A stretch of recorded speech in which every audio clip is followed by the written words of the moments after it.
Chacun d'entre nous cherche sa place dans la vie, un but pour savoir ce à quoi nous sommes destinés à apporter à notre société moderne. Ainsi, nous voyageons tous dans nos rêves, nos songes, tel un enfant solitaire de ses idées. C'est ainsi que notre imagination débordante ne désire qu'une seule chose, faire partager à l'ensemble notre savoir pour ainsi progresser.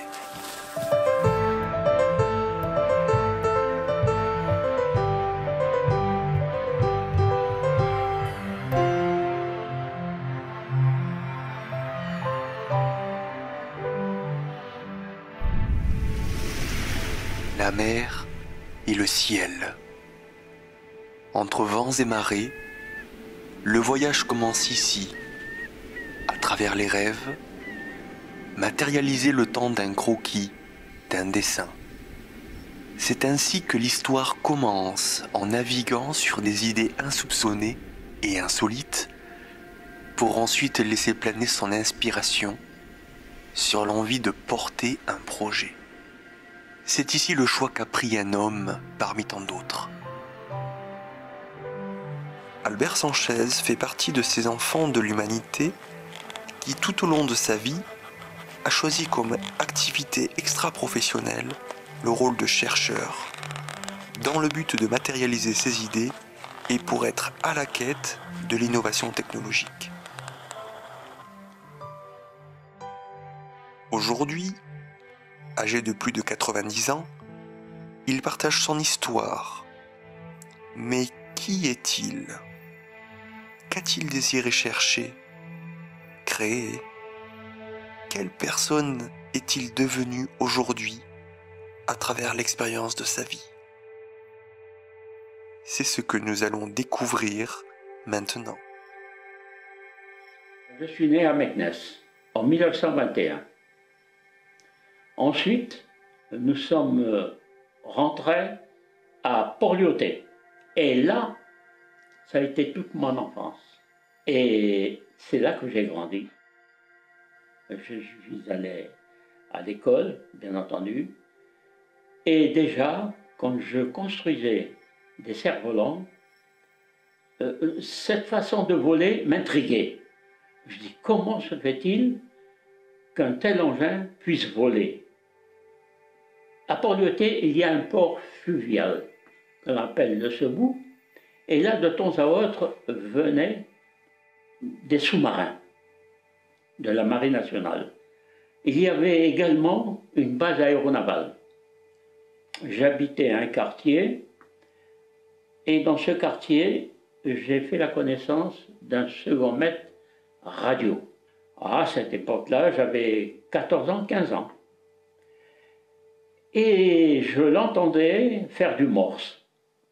Également, j'étais charmé. Je dis, mais alors, avec quelle rapidité, avec des points et des traits, il arrivait à former des mots. Je lui ai demandé comment qu'il faisait. Il me dit, eh bien, on apprend très facilement. Si tu veux, je te donne quelques leçons et tu verras, c'est très rapide. Et en effet, il avait un espèce de bugère, on appelle ça, et avec un manipulateur, et il m'a appris le morse. Ah, c'était très intéressant. Et d'un coup, j'ai voulu avoir un certificat, disons.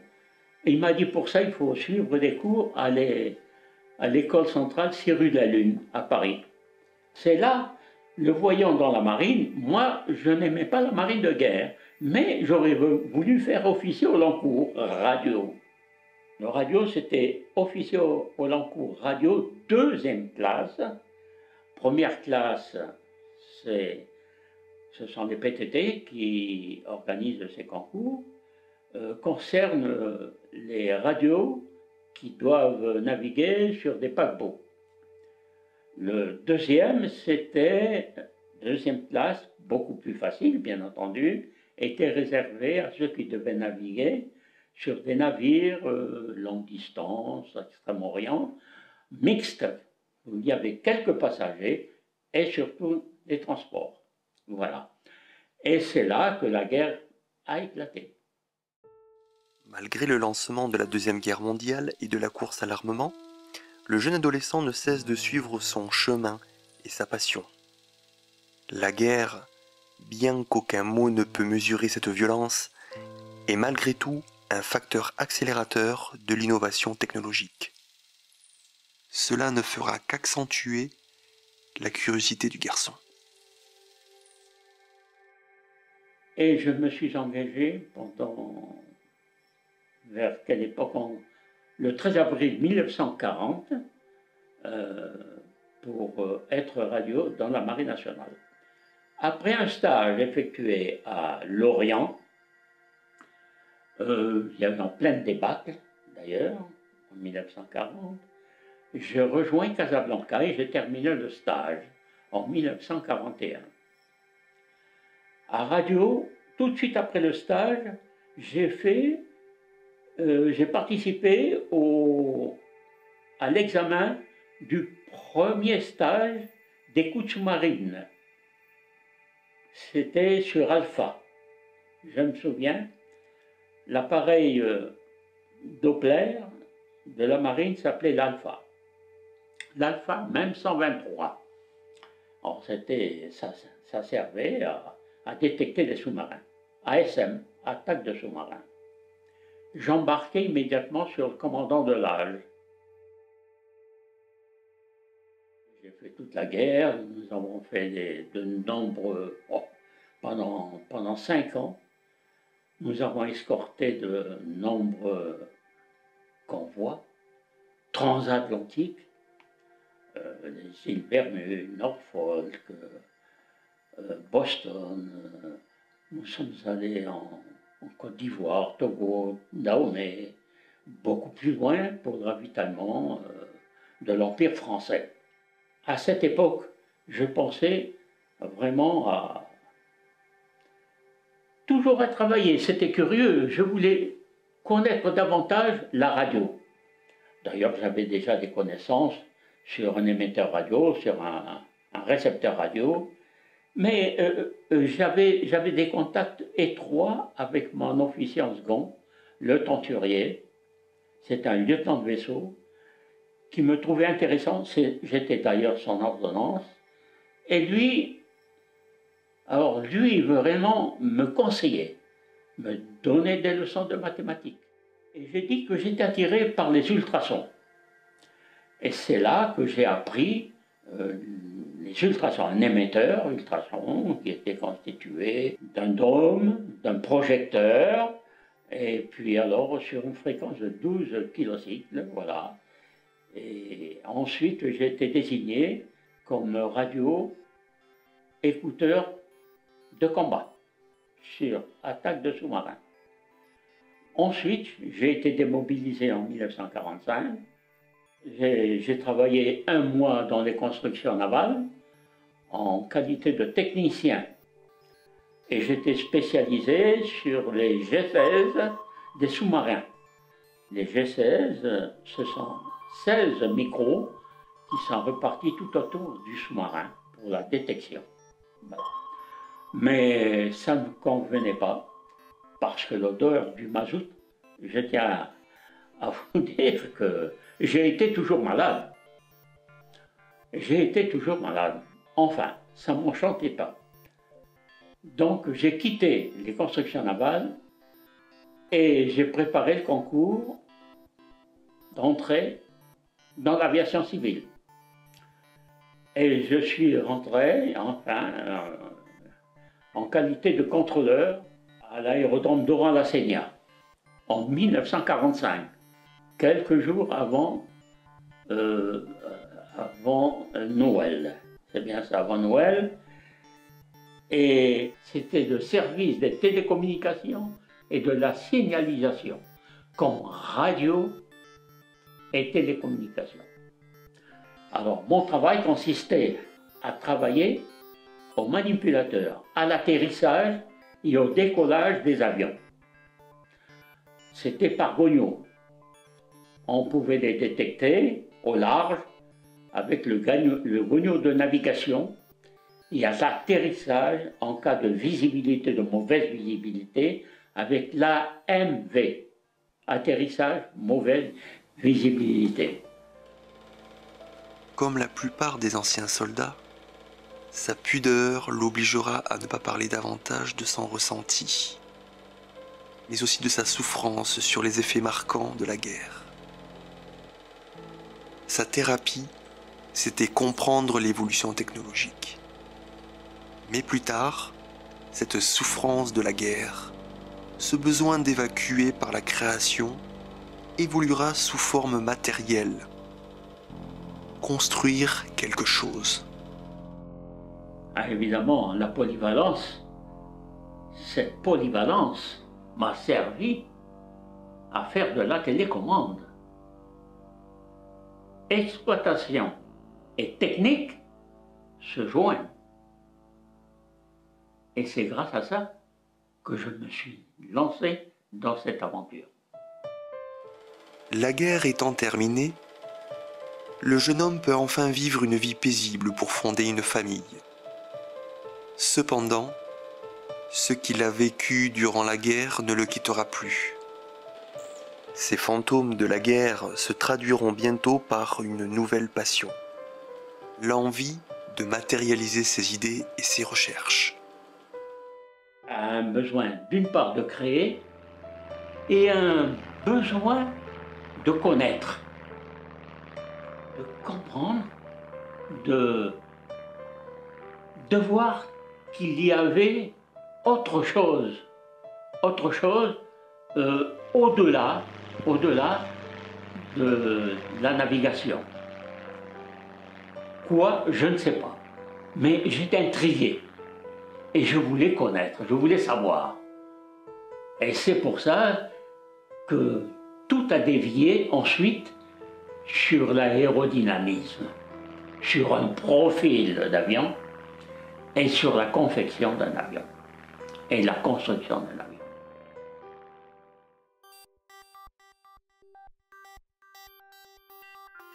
Notre jeune inventeur commence alors à réfléchir à la confection de maquettes radiocommandées en modèle réduit. Il faut rappeler qu'à cette époque, le modélisme radiocommandé n'existait pas en magasin. Mais notre chercheur ne s'en arrêta pas là, car il désirait créer des maquettes tout en innovant sur le plan technologique. Mais quel a été l'élément déclencheur de cette nouvelle inspiration ? Eh ben, bon déclic, le déclic vraiment, ça a été, oui, après la guerre. J'ai entrepris alors la construction, en modèle réduit bien entendu, par radioguidage, la construction d'un combat, d'un avion et d'un bateau, pour voir un peu pour la technicité.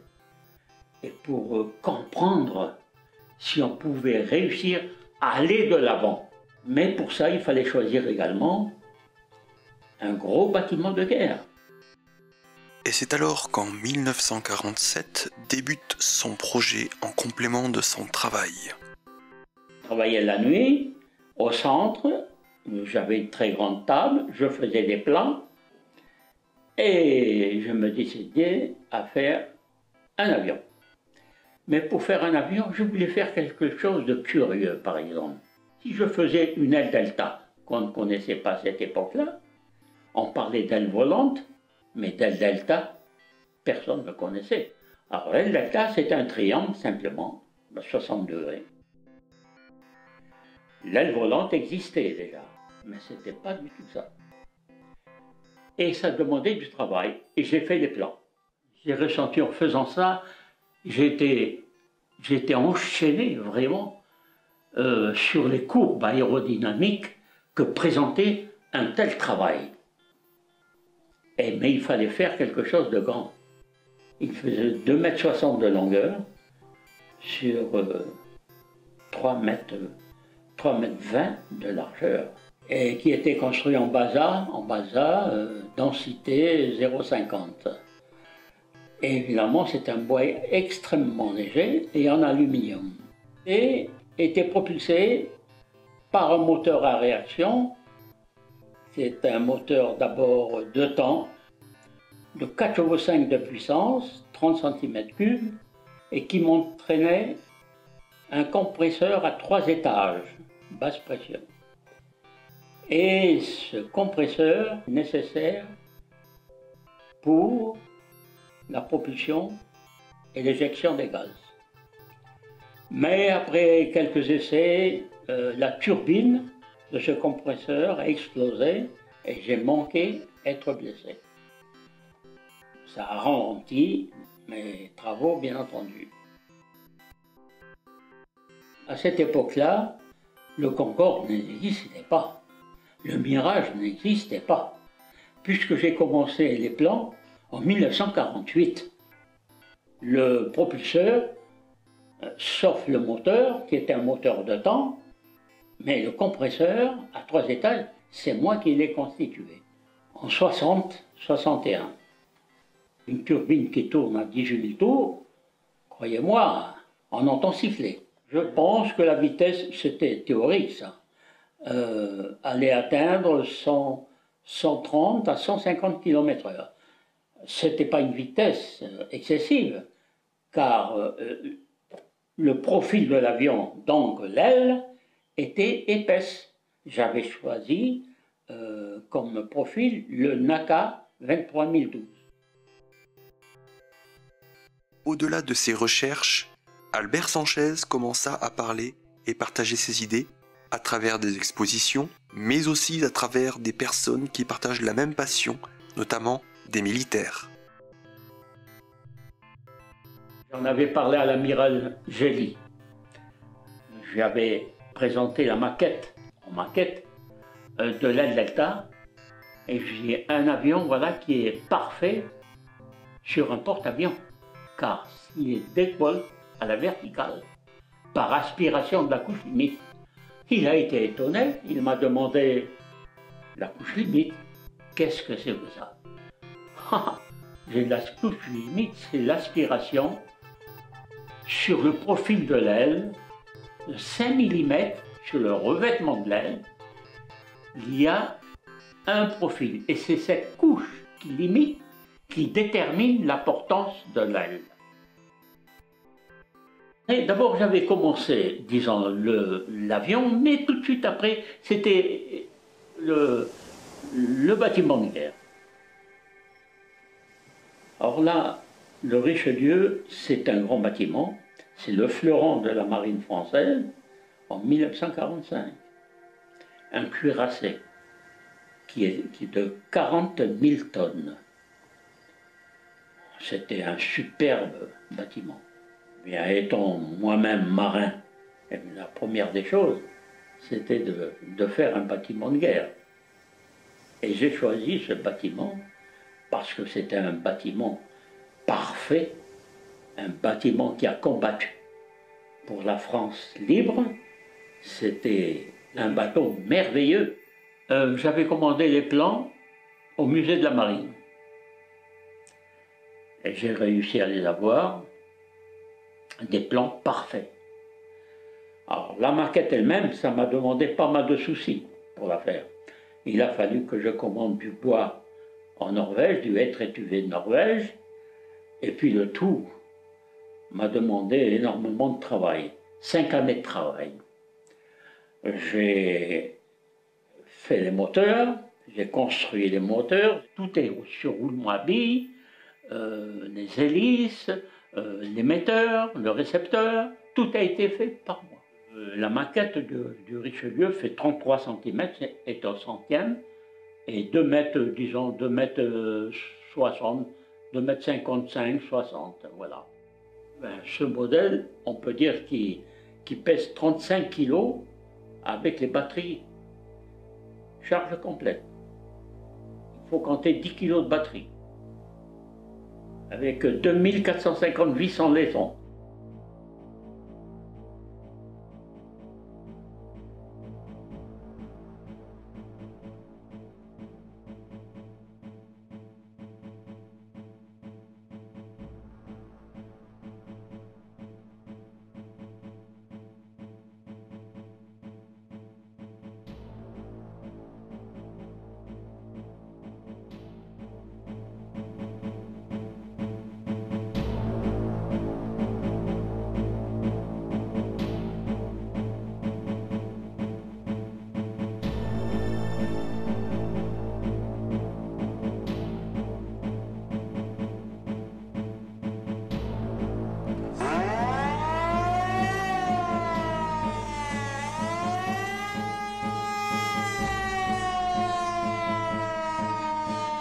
Ah, il est radiocommandé, oui. Il demande l'autorisation de rentrer avec son indicatif radio, visuel et auditif.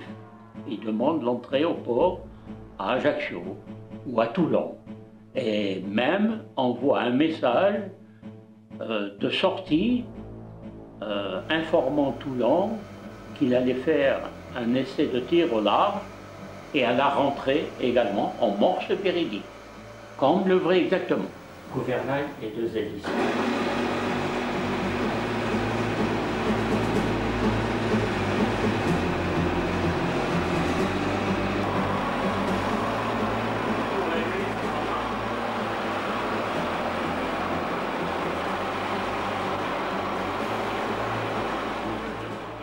Il fallait demander une autorisation à la direction des postes et télécommunications. Et on vous donnait un indicatif et des fréquences. À cette époque, les fréquences employées étaient 72 mégacycles, 400 mégacycles et 27 mégacycles.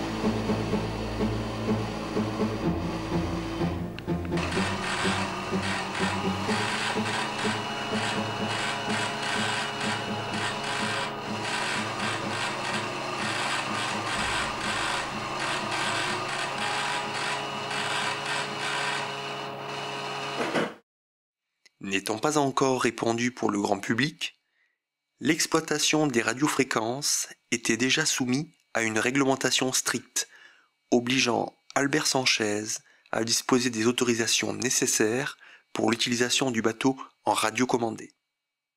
Et puis alors, il n'y avait pas de servo-commande. Il y avait simplement, c'était par mon discriminateur ou servo-commande, comme vous voulez, fonctionnait grâce à des pipes. C'est-à-dire avec un cadran téléphonique, il y avait une coupure d'émission qui donnait un pipe et qui faisait avancer le rocher d'un aimant permanent et qui vous donnait le circuit déterminé faisant fonctionner le moteur bien déterminé.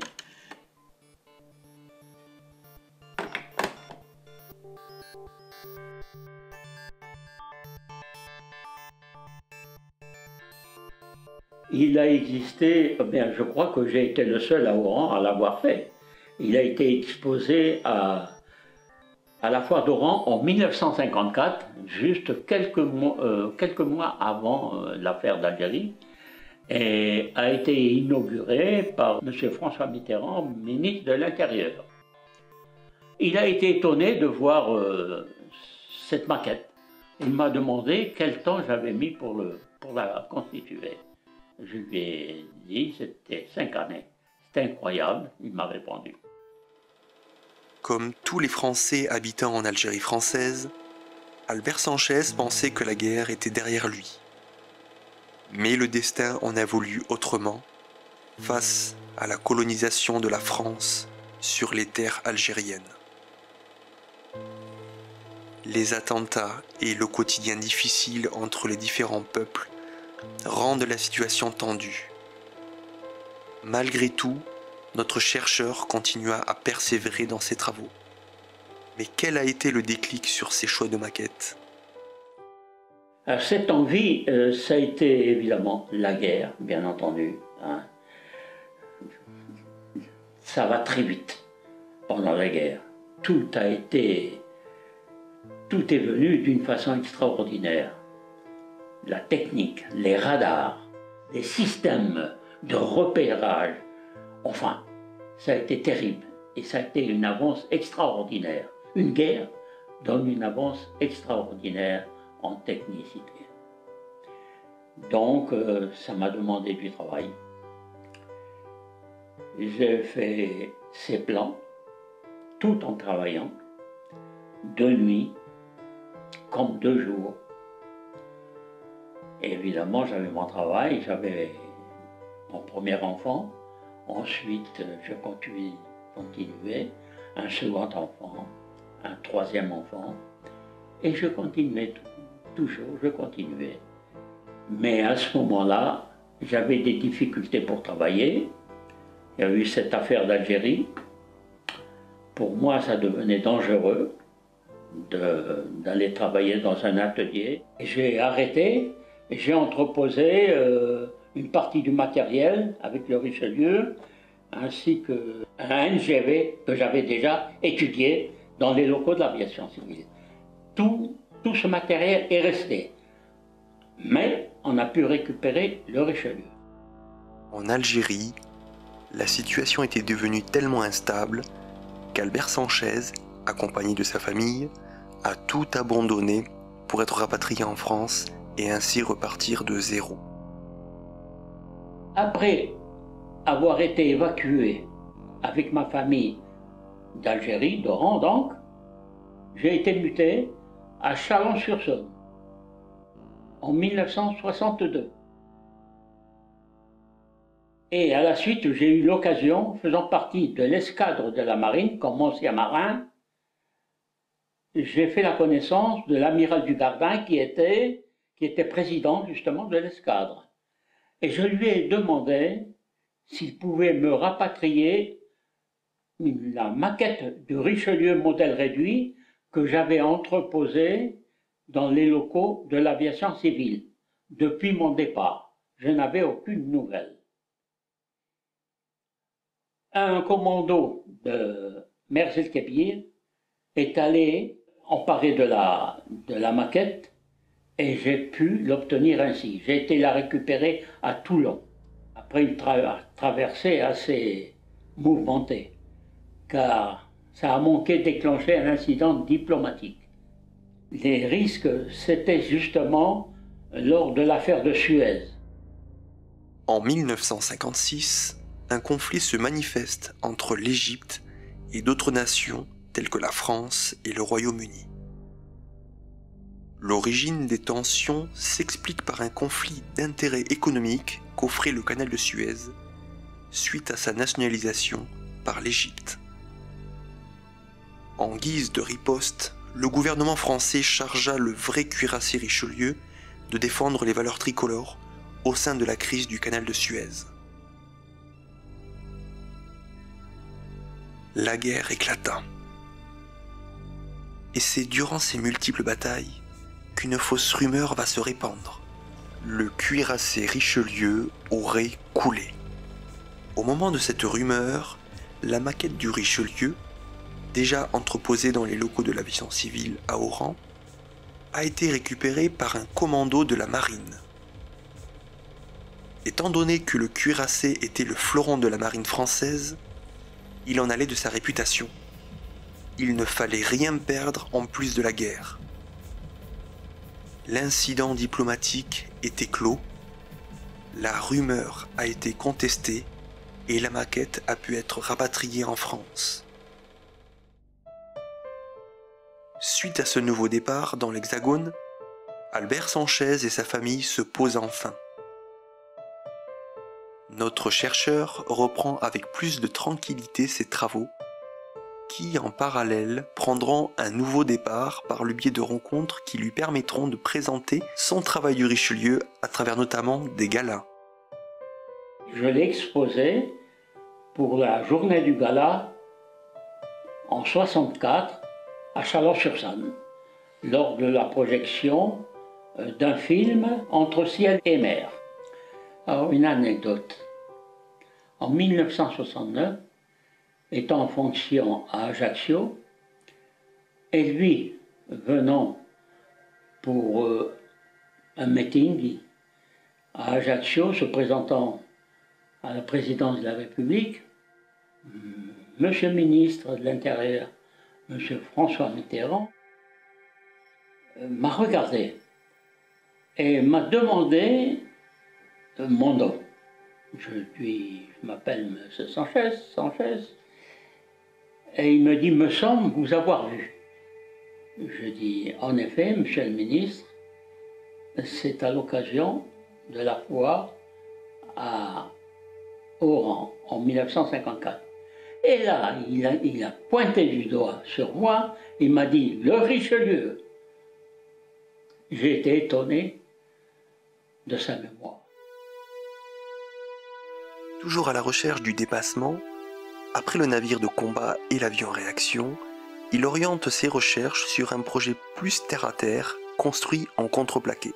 Alors en 1960, donc, j'avais déjà l'idée de faire toujours sur le même principe de navire jaune à grande vitesse et profil d'avion, delta, mais avec allongement, vraiment les ailes beaucoup plus courtes, et puis une dérive. Mais au lieu qu'elle soit verticale, cette dérive est semi-circulaire, c'est-à-dire un cercle en cruciforme qui vous donne la stabilité transversale et latérale de l'engin à très grande vitesse. L'engin est absolument horizontal. Alors le tout serait propulsé par des pompes centrifuges aspirant l'eau à très grande vitesse et compresseurs et des chambres mélangeuses, d'où un jet de 5 à 6 mètres dans l'eau. Ce besoin qui pousse Albert Sanchez à aller de l'avant à travers ses recherches nous emmène à nous demander comment est venue cette idée. Comment vous dire? C'était venu parce que je trouvais un jour, je me suis trouvé sur un paquebot et puis j'ai vu que c'était dépassé. C'est toujours la même forme, avec les cabines, tandis que là, tout est hermétique. Tout est rond, évidemment, il y a les hublots, mais tout est aérodynamique et ça n'offre aucune résistance à l'air. Donc, quand ça s'offre peu de résistance à l'air, évidemment, il y a une vitesse qui est accrue. C'est tout à fait normal. Alors, je pensais atteindre là 90 km/h en modèle réduit. 80 km/h et 90 km/h. Et s'il ne décollait pas, mais il ne pouvait pas décoller du fait peut-être pas des gaz, mais du liquide qui le propulsait. Le projet est arrivé, j'ai fait une maquette, et elle existe, elle a 1 mètre de longueur. Et ma foi, on y voit distinctement la chambre mélangeuse, où il y a l'air qui arrive, et où il y a l'eau qui arrive, et où le mélange se fait grâce aux pompes et à l'air, au compresseur. La première maquette, élaborée à Oran, n'a pu être rapatriée. C'est ainsi qu'une seconde maquette a été réalisée, mais qui est à ce jour inachevée. Mais pourquoi cette deuxième maquette n'a-t-elle jamais été terminée? Parce que j'ai tout abandonné, et puis je me suis retiré, et j'ai pensé à ma famille, car je n'avais plus rien, et il fallait bien penser à ma retraite. Bien sûr, j'ai le regret de ne pas avoir eu à terminer l'avion, le NGV bien entendu.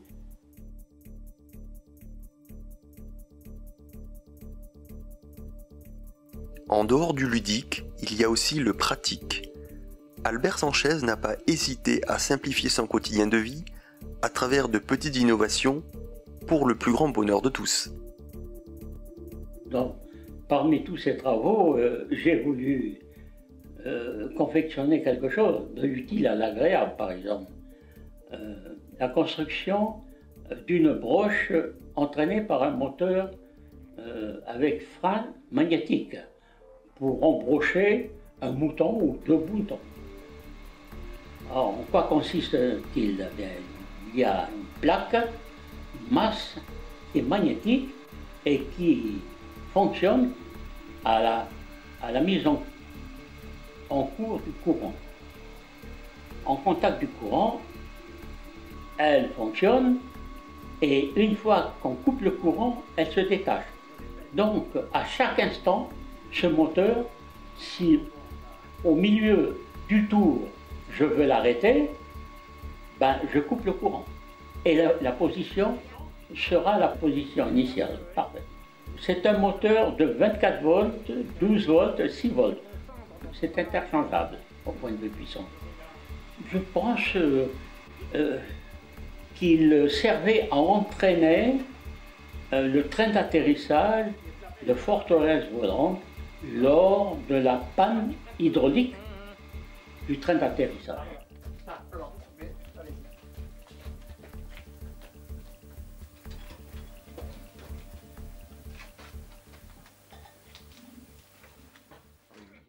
Mais d'où viennent ces pièces qui ont permis ces inventions? Bien, un rebut à Oran-la-Seignat.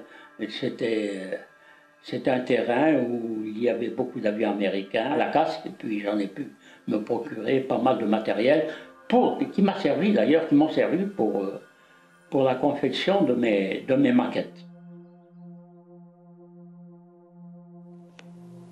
Le temps passe, les idées restent. Les choix sont vastes dans le destin d'une vie. Chacun d'entre nous finit toujours par trouver son chemin à partir du moment où l'on médite sur ce que l'on peut apporter à l'humanité.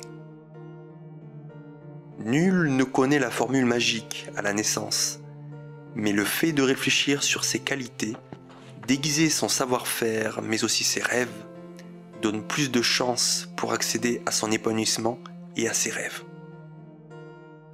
Oui, la création, c'est quelque chose d'un peu spécial, dans n'importe quel domaine. Et il y a des hommes qui ont travaillé toute leur vie, comme Pasteur, comme Curie, et d'autres. Je pense à Laplace, à Kepler pour la gravitation, à des mathématiciens, à Platon. Le cerveau humain, notre espèce n'a pas terminé ses jours. N'a pas terminé. Il y a d'autres éléments. On peut faire encore des choses. Il y a tellement à chercher, à trouver. On peut trouver. Mais évidemment, il ne faut pas que ça soit au détriment de la vie humaine. Voilà. Je pense que le travail a été toujours un bienfait pour celui qui l'exécute avec conscience et passion surtout. La passion, c'est l'empreinte digitale de chaque individu. Il y a quelque chose qui différencie sur chaque personne. Cette empreinte digitale crée justement cette différence. Et d'ailleurs, c'est un bienfait. Car oui, en effet, parce que si nous ressemblions tous, je pense que ça n'irait pas tellement bien. Et c'est un bienfait, cette empreinte digitale. Je conseillerais aux jeunes, je dirais par exemple, sur cette pépinière grandiose de pousses qu'il y a en France, il y ait beaucoup qui s'intéresseraient à la recherche. Et je pense qu'on fera un grand pas de plus dans l'humanité.